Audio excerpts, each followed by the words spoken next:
پاکستان نے امن و امان کے حوالے سے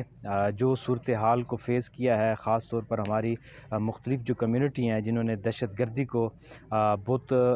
سفر ہوئے ہیں، اس میں پاک فوج کی کامیاب آپریشن آپ دیکھ لیں، رد الفساد ہو گیا، اور بڑے بڑے جو آپریشن ہوئے ہیں اس میں جو خوارج ہیں ان کے خلاف جو جس قسم کا میں کہتا ہوں کہ خندہ پیشانی سے کام کیا ہے، تو یہ بڑی خوش آئند ہے۔ دیکھیں، امن و امان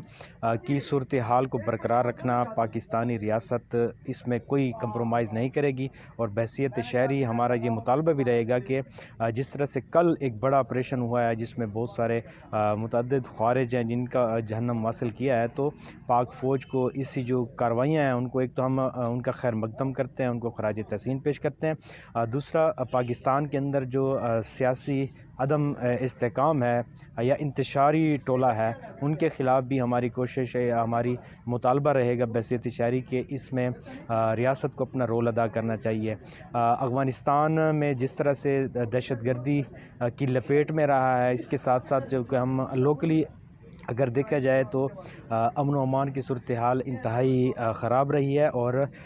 ڈیر اسماعیل خان جیسا جو ضلع ہے اس میں بھی بہت زیادہ لوگوں نے، ہر مکاتب فکر کے لوگوں نے قربانیاں دی ہیں۔ اب اس چیز کا